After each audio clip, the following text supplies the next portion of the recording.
3 years ago, you were sent to the center of the Earth as part of a top-secret mission to ensure the delivery of little Orpheus, an atomic-powered capsule. You promptly vanished until you casually wandered up to Molodiyozhnaya station 3 years later, claiming to have saved the world, but lost little Orpheus in the process. Is this correct? Yes, General, it is, but... You are charged with many crimes against the state, including desertion, lying to a superior officer, and sedition. Any one of these charges bears the punishment of execution by firing squad.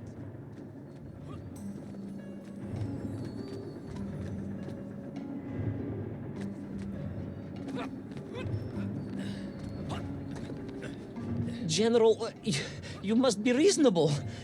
I did my best.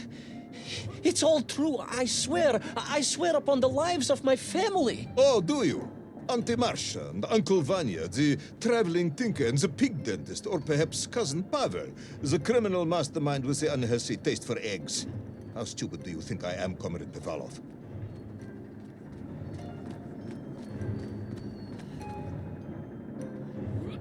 Sudayu, it is all true. Maybe your toy maker, or was it watchmaker, father, who apparently taught you all he knew, despite being killed when you were less than 5 years old. I was a fast learner? You have precisely 1 minute to convince me not to summon the guards and have you shot on the spot. A minute?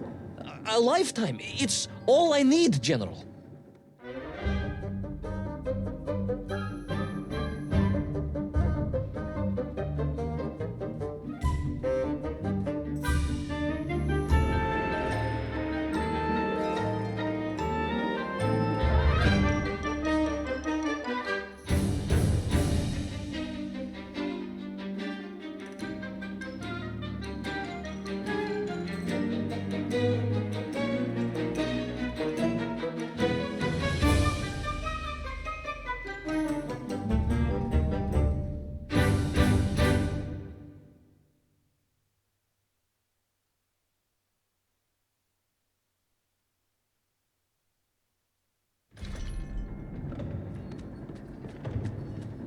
I was astounded.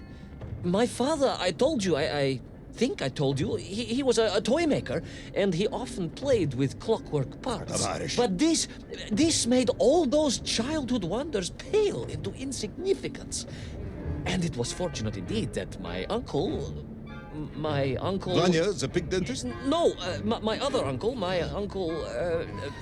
Sasha, had taken me mountaineering in the Urals during my childhood, for it was only by scaling these giant mechanical parts that I would reach Little Orpheus. Yes, I had been thinking that it seems awfully convenient that you were such an accomplished climber.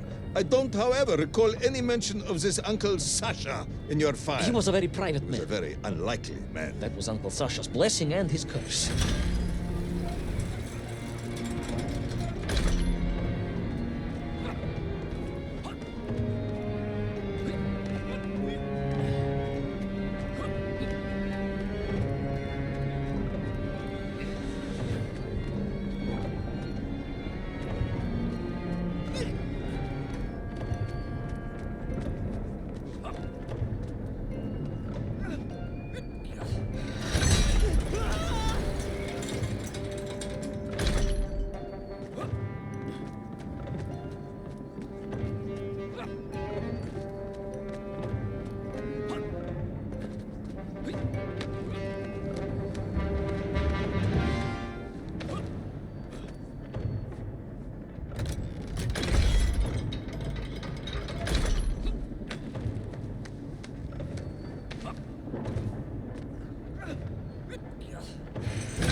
Those great wheels and cogs clashed and boomed. The vast hands of all time crunching forever and ever around. Ivan Ivanovich. Pendulums and springs and great big wheels and tiny little wheels. Tavarish Privalov, stop. Though at least the Myenk were not here, especially as they seemed to infest the world below the surface. Myenkf, Myenkf everywhere. Myenkf, Myenkf, Myenkf. Many Myenkf. Myenkf aplenty. Myenkf. You are babbling, comrade. Enough.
But where was Toll? Aha! High above. On the clock face, perhaps. With his radios and his crystals. Now, if I could just reach him, I could use the bomb. There is no bomb. You have no idea how to make a bomb. You have no idea about how to do anything one might actually expect of a cosmonaut. The bomb? Ivan Ivanovich! General? Time is up.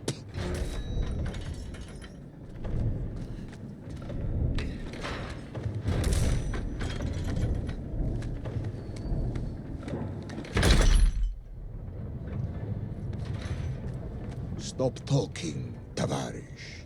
You don't know what happens next. It is obvious. You've done very well. I applaud you for your efforts and your story. It is a wonderful tale, Comrade Privalov. I have enjoyed it immensely. But every story needs an ending. And it is clear yours does not have one.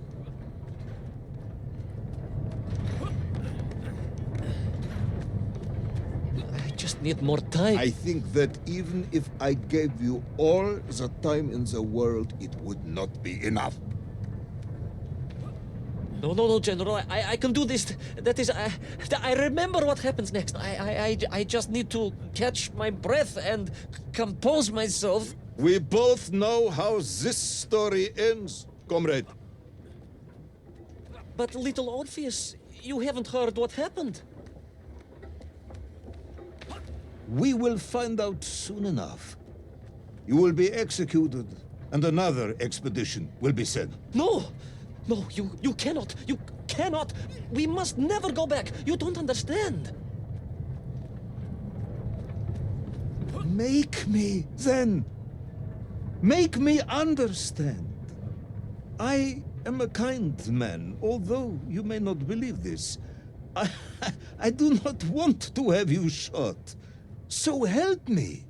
Make me understand. Tell me what happened to little Orpheus.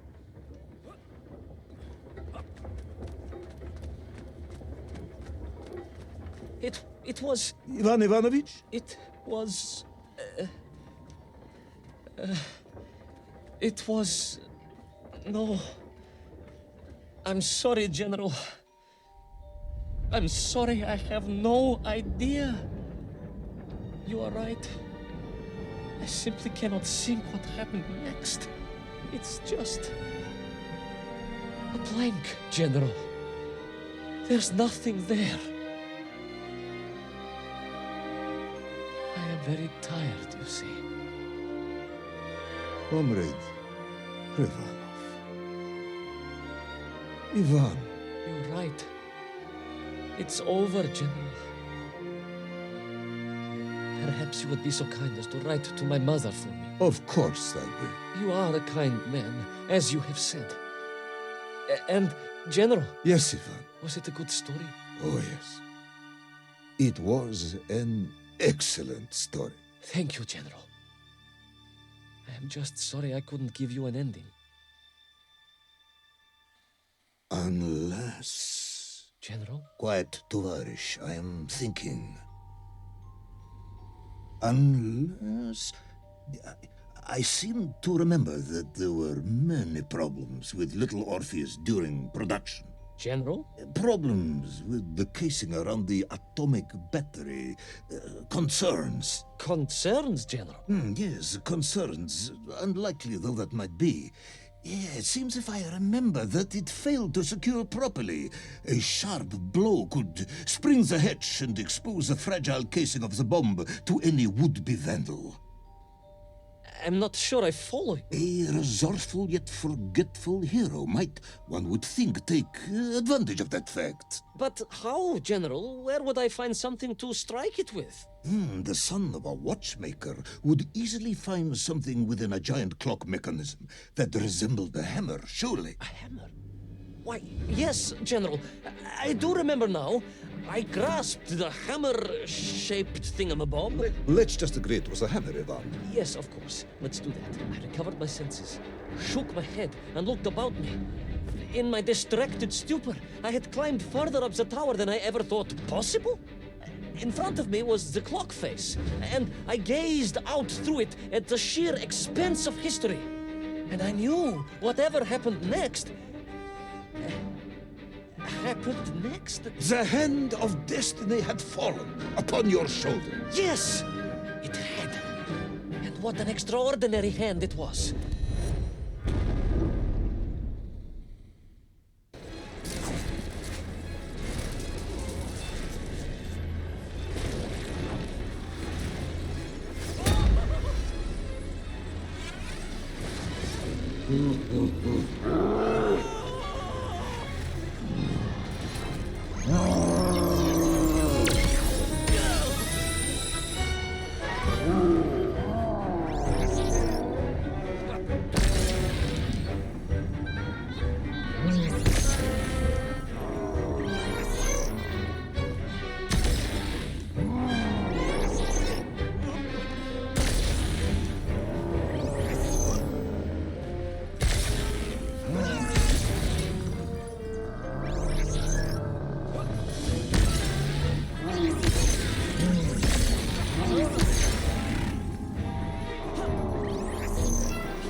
And so, Tol was defeated. Little Orpheus destroyed, the bomb lost forever. Not just that, General. In that moment, time sprang back to its proper shape, and I found myself once more in Plutonia, the start of my journey. But the wound in the interior sky was gone. The drill was gone. It was as if I had never been here. And they were nymph, free and happy, without the tyranny of toll, free to pursue their simple lives. But we can never go back? Never, General. One drill, one metal sphere, one lone cosmonaut was nearly enough to destroy time and unleash the tyrant toll upon our world. Who would think an innocuous beeping radio housed in a ball of metal could change the world so dramatically? Who indeed? But tell me, what of you? And what of your return to the surface? I stayed amongst the Mienk for as long as I could. But I came to realize they had begun to worship me as a king. No, General. I am a good socialist and could not allow this workers' paradise to become corrupted. And so I left that wonderful land for the last time. And then? And then I walked. For 2 years I wandered, always looking for a way home, through lands and worlds almost beyond imagination.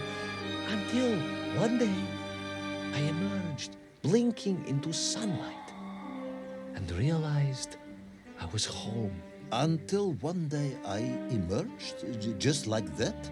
You just found your way back to the surface? Well, General, it was a little more complicated than that. There were great obstacles to overcome and terrible challenges to face and incredible lands to explore. Enough, Ivan. Little Orpheus is lost forever. The interior is sealed. You have returned with a story of socialism, triumphing over incredible odds. It is, as I said, enough for one night. Enough for my report, at least. General, if I may... Comrade Ivan Ivanovich Privalov, you are found guilty of all charges brought against you and sentenced to execution by firing squad. However, having listened to your story, I believe you are quite mad. In other words, I find your madness guilty, not you. And we cannot execute madness. And indeed, there are lessons to be learned, even in the depths of this madness. Perhaps the Americans were right to send a chimp after all. So, General? Get out of my sight, Ivan. Go home. Enjoy a state pension as a madman. Just make sure I never see you again. Yes, General. Of course, General. Anything you say. I shall be small and quiet and live a life without excitement and... Out! Until one day I just emerged. Oh, very good, Tavarish. Very good indeed.